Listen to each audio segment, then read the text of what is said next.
Hello everyone, आज हम discuss करने वाले हैं एक इम्पॉर्टेंट टॉपिक जिसमें कई लोगों को काफी डाउट्स रहते हैं। उस टॉपिक का नाम है oogenesis। तो देखते हैं oogenesis क्या है और कैसे इसकी प्रोसेस चलती है। oogenesis का मतलब है प्रोडक्शन ऑफ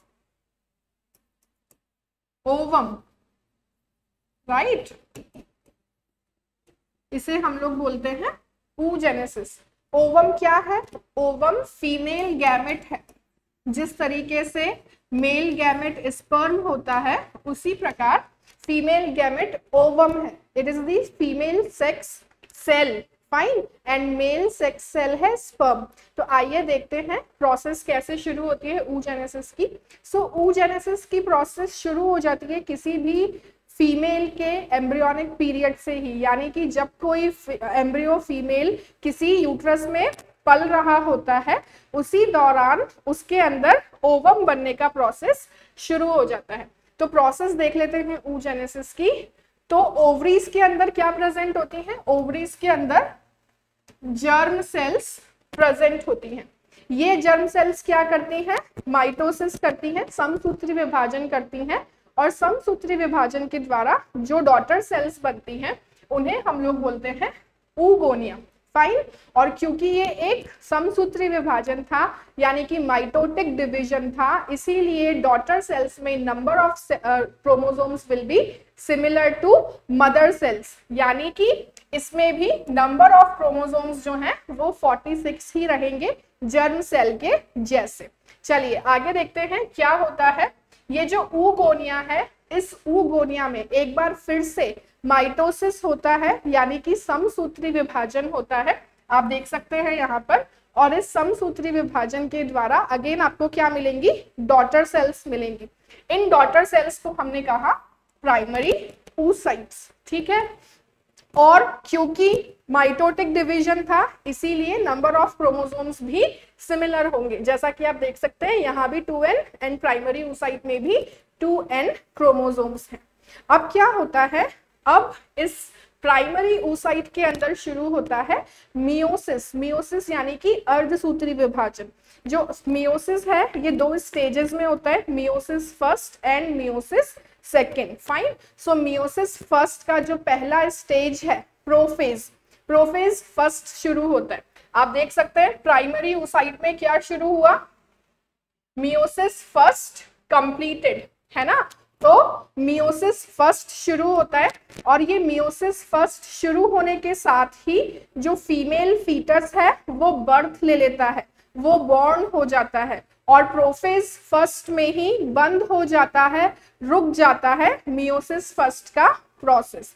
अब वो बच्ची बर्थ ले लेती है और जब तक प्यूबर्टी की स्टेज में नहीं आती तब तक प्राइमरी oocytes उसी प्रोफेज फर्स्ट स्टेज में ओवरीज में प्रेजेंट रहते हैं। लेकिन जैसे ही वो फीमेल, वो बच्ची पहुंचती है प्यूबर्टी में, उस टाइम पर क्या होता है? वो जो रुका हुआ मियोसिस फर्स्ट था, वो जो प्रोफेज फर्स्ट था, वो फिर से रीस्टार्ट हो जाता है, वो फिर से शुरू हो जाता है और मियोसिस फर्स्ट का प्रोसेस क्या हो जाता है? कंप्लीट हो जाता है। तो अर्धसूत्री विभाजन प्रथम, मियोसिस फर्स्ट कंप्लीट हो जाता है। मियोसिस फर्स्ट कंप्लीट होते ही number of chromosomes will be half. तो अब जो डॉटर सेल्स बनेंगी उनमें क्रोमोसोम्स का नंबर हाफ रह जाएगा दोस्तों, और आपको दो डॉटर सेल्स मिलेंगी। आप देख सकते हैं मियोसिस फर्स्ट कंप्लीट हो गया, आपको दो डॉटर सेल्स मिली, एक बड़ी मिलती है एक छोटी मिलती है। ऐसा इसलिए क्योंकि अनइक्वल डिस्ट्रीब्यूशन हुआ है साइटोप्लाज्म का। क्या हुआ है?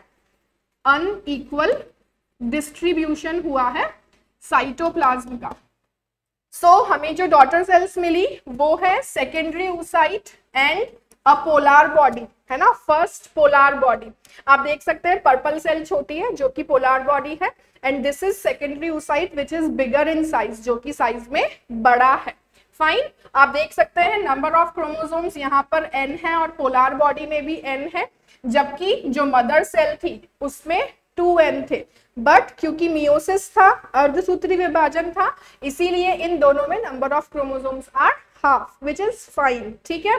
So this is secondary oocyte। ये सेकेंडरी oocyte ओव्यूलेट होता है। इस सेकेंडरी oocyte का क्या होता है? ओव्यूलेशन के टाइम पे जिसे हम कहते हैं ओवम जो बाहर निकलता है, किससे बाहर निकलता है? ग्राफियन फॉलिकल से। तो एक्चुअली यही सेकेंडरी oocyte जो है ये रप्चर करता है किसको? ग्राफियन फॉलिकल को, और देन रिलीज हो जाता है जिससे फैलोपियन ट्यूब कैच कर लेती है। अब क्या होता है, सेकेंडरी oocyte पहुंच जाता है फैलोपियन ट्यूब में, जहां इसके साथ दो केसेस हो सकते हैं। इट माइट गेट फर्टिलाइज्ड और it might not get fertilised. अगर ये फर्टिलाइज नहीं होता तो सेकेंडरी oocyte 12 से 24 घंटे में डीजनरेट हो जाता है, but at the same time यही सेकेंडरी oocyte फैलोपियन ट्यूब में अगर फर्टिलाइज हो जाता है, देन क्या होता है, इसके फर्टिलाइज होते ही मियोसिस सेकंड शुरू हो जाता है। हमने क्या पढ़ा था कि मियोसिस 2 स्टेजेस में होता है, meiosis first and meiosis second. ये जो ओवम या सेकेंडरी oocyte बना था, इसमें मियोसिस फर्स्ट कंप्लीट हो चुका था और फर्टिलाइजेशन के टाइम पर इसमें मियोसिस सेकंड भी कंप्लीट हो जाता है। अब जब मियोसिस सेकंड कंप्लीट होगा, देन अगेन हमें सेल्स मिलेंगी। मियोसिस सेकंड के कंप्लीट होने के बाद में हमें क्या मिलेगा? एक फीमेल प्रोन्यूक्लियस मिलेगा, राइट। और ये जो पोलार बॉडी थी, फर्स्ट पोलार बॉडी, इससे 2 पोलार बॉडीज और मिलेंगी, है ना। तो इस तरीके से एक oogonia के डेवलपमेंट से, सेल डिवीजन से हमें क्या मिलता है? हमें मिलता है 1 oocyte, राइट। हमें मिलता है एक oocyte एंड 3 पोलार बॉडी। याद रखिएगा, अगर फर्टिलाइजेशन नहीं होगा तो इस सेकेंडरी oocyte के अंदर मियोसिस सेकंड नहीं होगा, वो डीजनरेट हो जाएगा। मियोसिस सेकंड सेकेंडरी oocyte में सिर्फ तभी होता है जब वो फर्टिलाइज होता है। तो इस तरीके से हमने क्या देखा, हमें इस तरीके से oocyte मिल गया, प्लस ये 3 पोलार बॉडीज मिलती हैं जो डीजनरेट हो जाती है, और डीजनरेट होने से पहले ये जो फीमेल प्रोन्यूक्लियस है इसे न्यूट्रिशन देने का काम करती हैं। सो आई होप आप लोगों को आज का टॉपिक क्लियर हुआ होगा। Thank you and good bye.